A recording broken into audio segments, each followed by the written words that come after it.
Pemirsa, jenazah Yodi Prabowo yang ditemukan tewas mengenaskan pada Jumat yang lalu dimakamkan di tempat pemakaman umum Sandratek Rempoa, Kota Tangerang Selatan siang tadi. Prosesi pemakaman diwarnai isak tangis dari keluarga, teman, sahabat, hingga para peziarah yang hadir.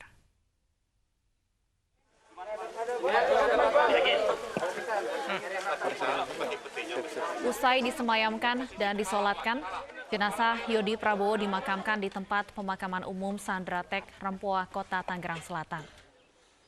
Ibunda Yodi tak kuasa menahan tangis saat melihat jenazah putra kesayangannya dimasukkan ke liang lahat. Selain dihadiri keluarga, saudara, dan para tetangga, rekan-rekan korban pun ikut mengantarkan dan mendoakan kepergian Yodi.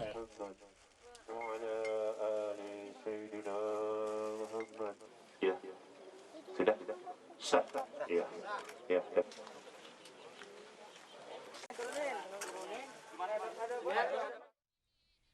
Dan saat ini kami sudah bersama dengan Ibunda Yodi Prabowo, Ibu Sutinah. Assalamualaikum Ibu Sutinah.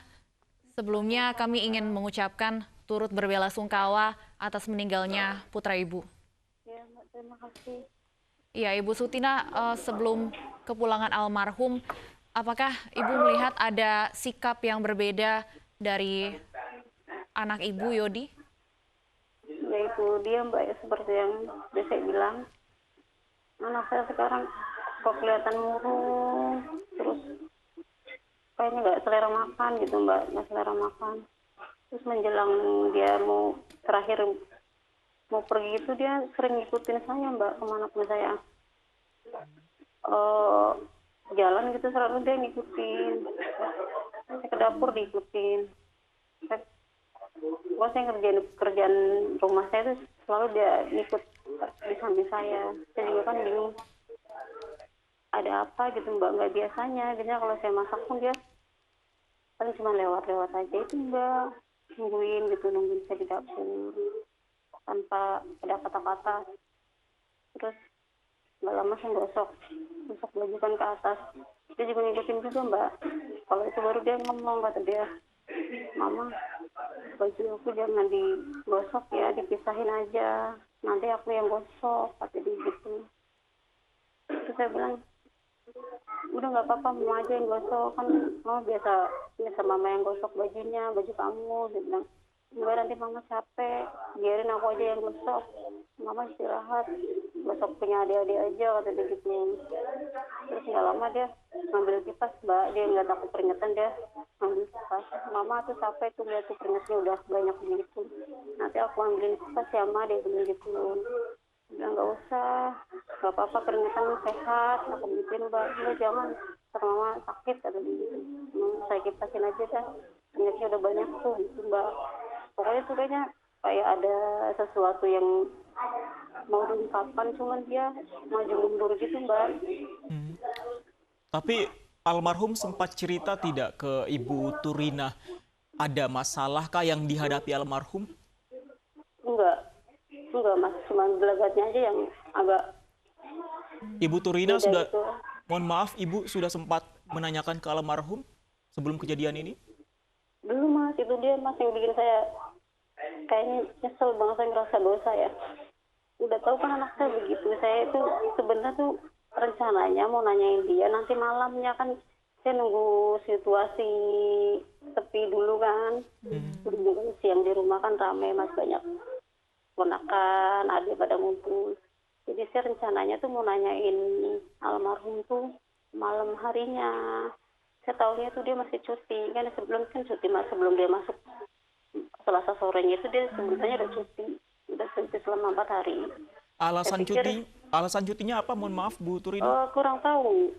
Masih bilang mau istirahat aja, katanya capek. Dia bilang gitu.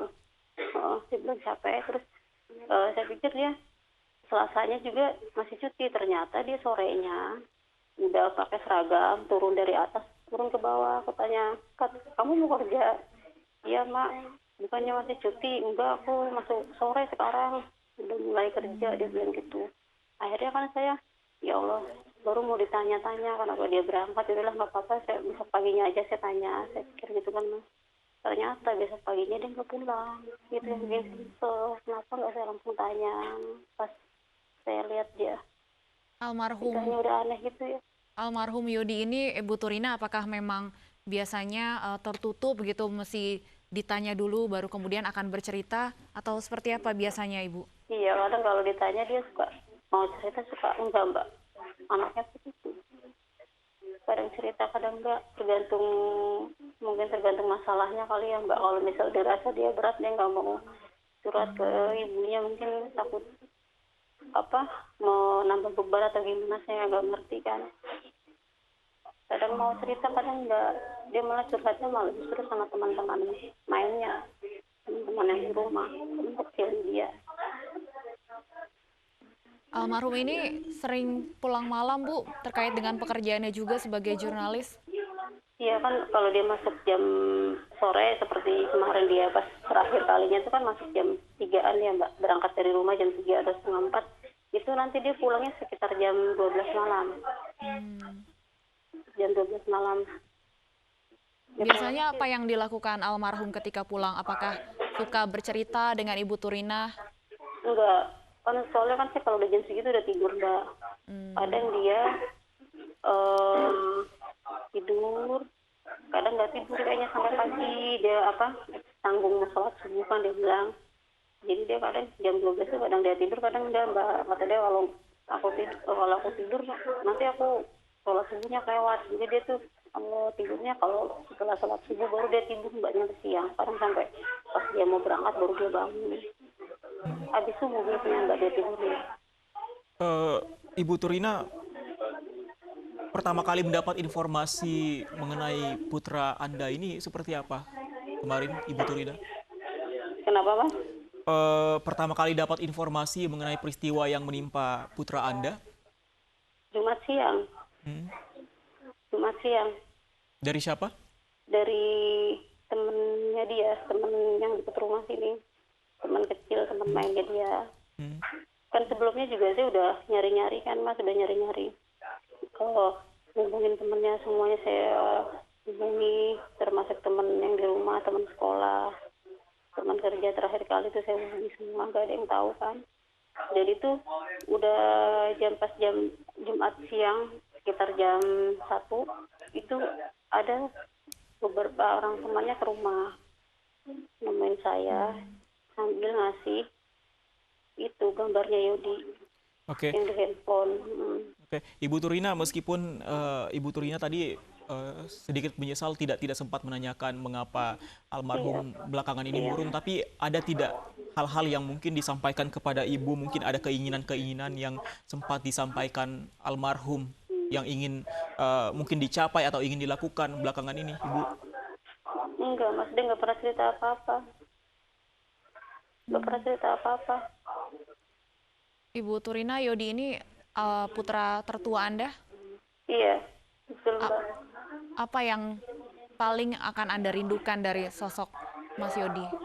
Banyak mbak, banyak. Dia itu ngomong adiknya banget, yang kembar. Tadi pun kembarannya, adiknya yang kembar itu. Kalau yang satu dia udah ngerti mbak, aku ceritain, aku jelasin kalau kakaknya udah gak ada. Ngerti kalau yang satu mbak, kalau yang satunya lagi kan dia belum tahu. Pakai bahasa aku jelasinnya. Dia nanyain, Mas Yodi mana Mak? Dari kemarin kan tanya mbak, berhubung kakaknya gak pernah pulang, dia tanya terus kan. Terus aku bilang, Mas Yodinya lagi kerja. Setelah ketemu Mas Yodinya dalam keadaan seperti itu kan, terus kan dia nanya terus mbak, terus aku bilang di rumah sakit deh, dia bilang gitu. Nah terus pas udah nyampe rumah jasadnya kan dia kaget balik seperti segala macem. Aku bilang jadi lagi bobo tuh deh di dalam itu situ gitu. Terus sempat mau nangis mbak, mau nangis. Ibu Turina, apakah ada yang mungkin ingin Anda sampaikan kepada pihak polisian ataupun pihak penegak hukum dalam mengungkap peristiwa yang menimpa putra Anda? Ya saya berharap pihak terkait bekerja semaksimal mungkin mbak untuk mengupas tuntas sampai tuntas mbak. Saya pengen tahu penyebabnya apa, penyebab anak saya, kematian anak saya apa. terus kenapa gitu Mbak. Pokoknya saya misalnya ada yang ingin berbuat jahat sama dia ya mudah-mudahan ketangkep pelakunya. Baik, Baik. semoga segera ada hasil dari penyelidikan peristiwa ini. Kami sekali lagi berduka cita yang mendalam untuk Anda dan keluarga Ibu Turina. Terima kasih sudah berbagi Iya, Mas. bersama kami. Selamat sore Ibu Iya, Mas. Turina.